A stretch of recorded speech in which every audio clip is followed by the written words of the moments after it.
At the times we are staying in a dangerous place, the Buddha taught us to recollect the virtues of the Buddha.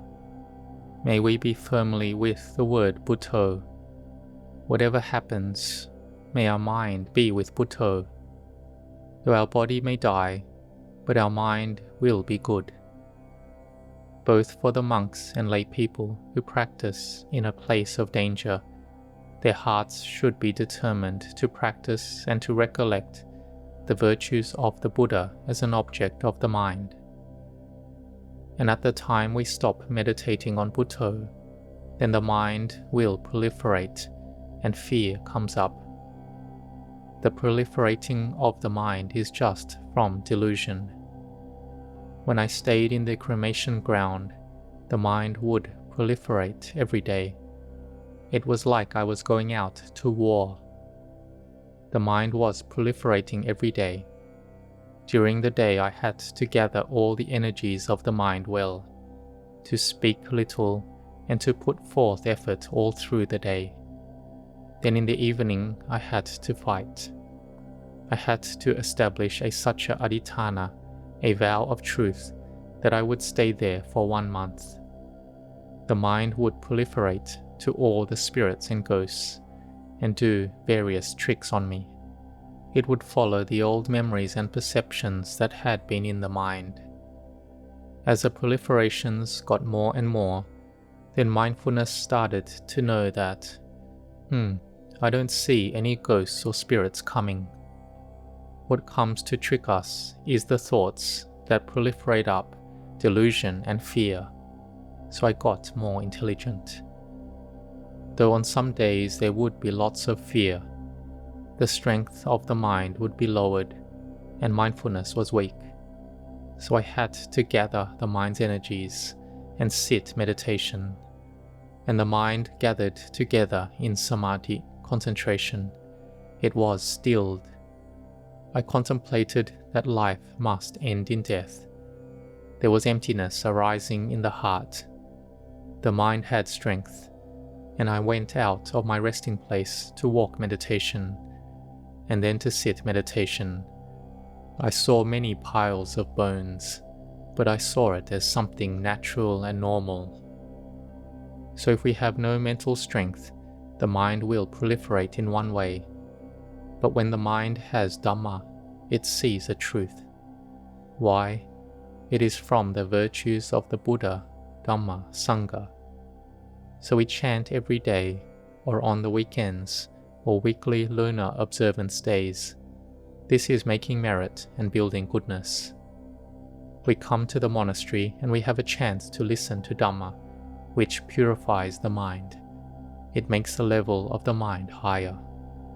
When I listened to the Dhamma talk of Venerable Ajahn Chah, it was as if I could see Nibbāna really close to me. I saw the emptiness that is purity. At the moment, our mind has avijja, ignorance, that makes it proliferate continually. To all the liking and disliking, the hate, the love, the detesting, the fear, it will all cover over our minds.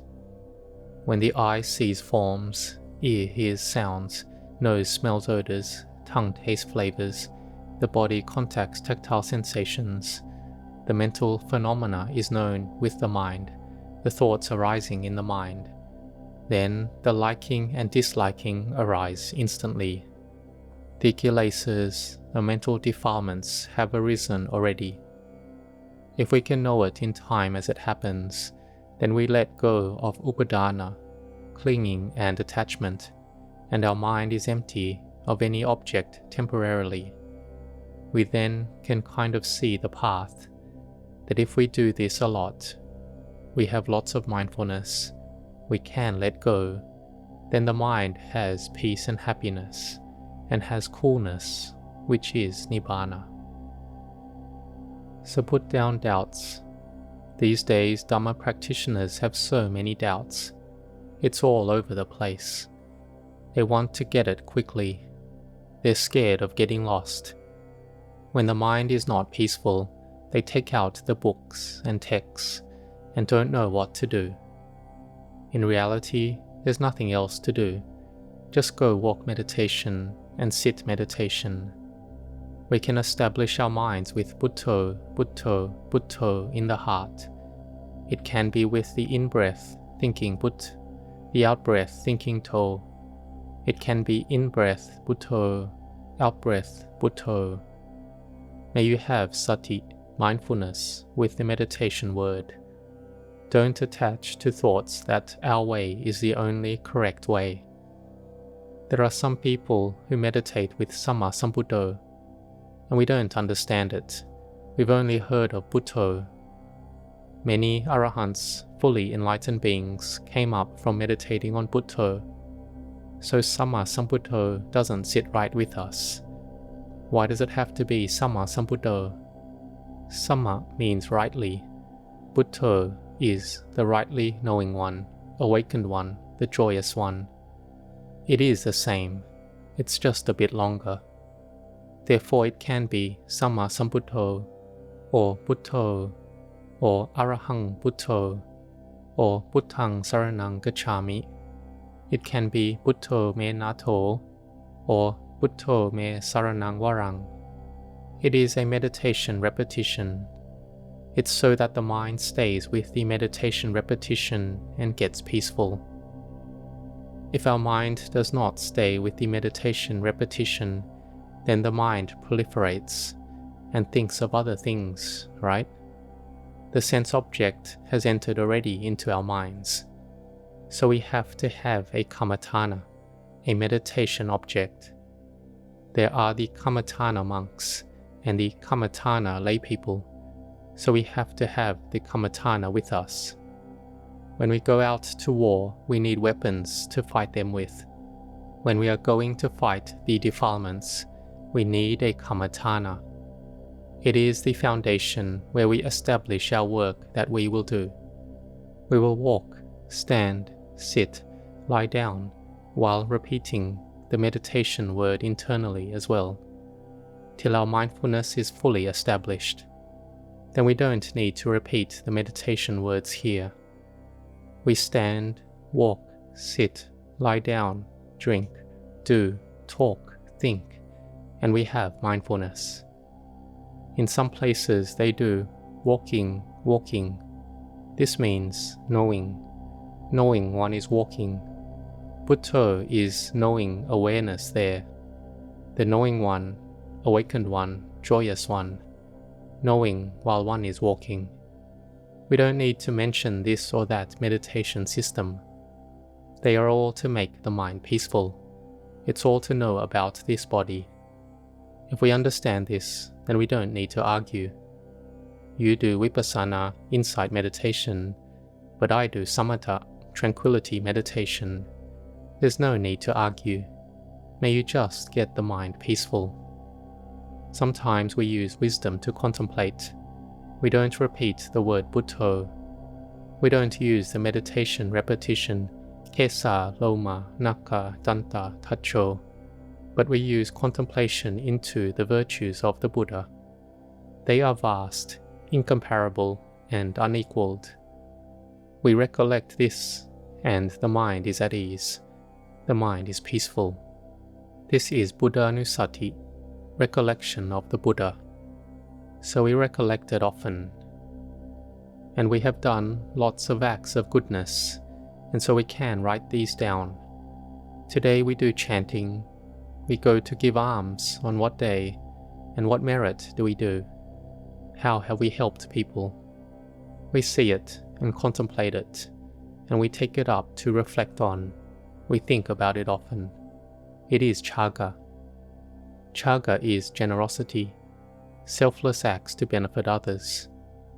Mindfulness recollects chaga, generosity, good deeds, as an object of the mind.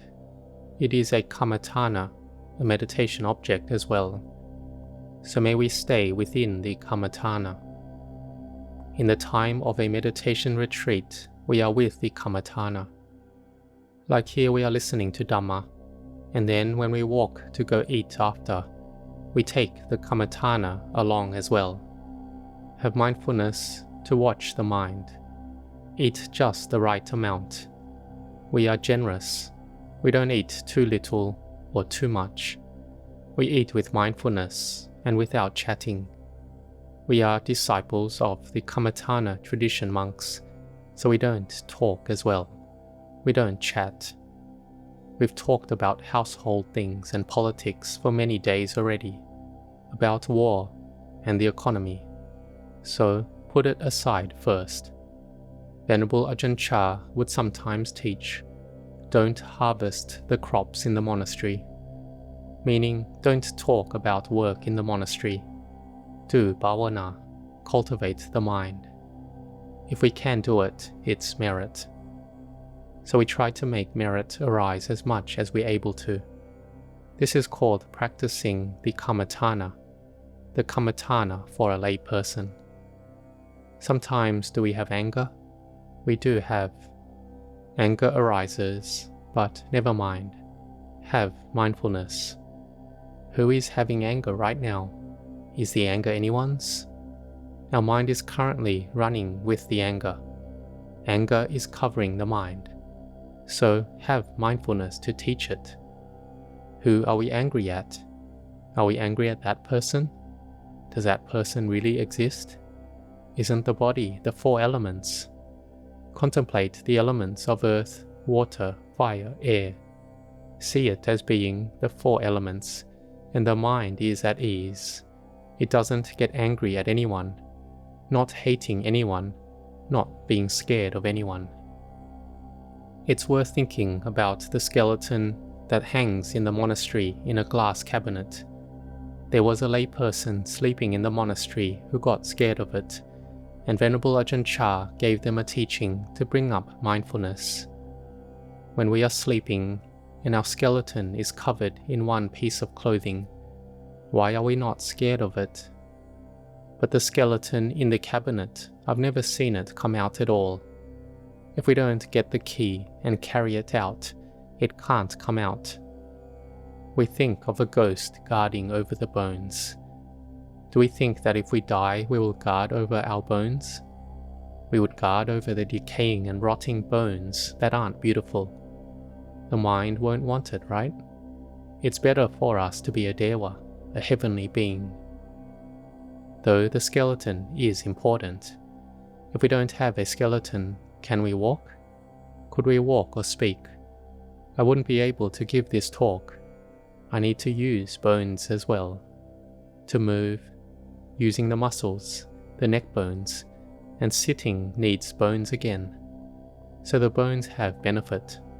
But when the decay sets in, it is dangerous. So we contemplate and accept that it is normal to be like this. Here we can contemplate with wisdom to instruct the mind to have samadhi arise. We do it often and the samadhi gets firmly established. Those who are skilled in samadhi then establish the mind in samadhi, see the in and out breath, repeat the meditation word Bhutto until it is firmly established and the mind is peaceful. We may think that we have good samadhi and think that those who contemplate have very little samadhi. But those who can contemplate and are peaceful and let go, they say, mine is really good. They let go and they're at ease. In the beginning, we each hold and attach to ours as being good. But when those who contemplate in order to give rise to samadhi, and their samadhi is well established, then they contemplate and see the Dhamma. Those who develop peace only, they are holding down the defilements, but later on they contemplate the body as being impermanent, unsatisfactory, and not self, and they see the Dhamma as well. So we should understand that both of these methods can be used. Sila, Samadhi, Panya, morality, concentration, wisdom will gather together. Then one sees the Dhamma. When the mind is peaceful to a good level, it can see the sabhava, the nature of truth, that all things are currently arising and ceasing, arising and ceasing, arising and ceasing. This is seen with jnana, insight, and we can put things down. The things of the world have value in this world only. They are used, but are arising and ceasing. We put down the things of this world. We just want the Dhamma. One who sees the Dhamma is like this, and we continue to practice. And we can see many truths of nature arising. We see the body as simply a body, or we can see it as being a robot. The mind is calmed and empty. We contemplate this body, and having seen it clearly, we have lots of rapture arising. The mind is fully joyous. We can see it. We see the body as a heap of bones, the body as a heap of worms, the body as a heap of blood and pus. There's great rapture arising.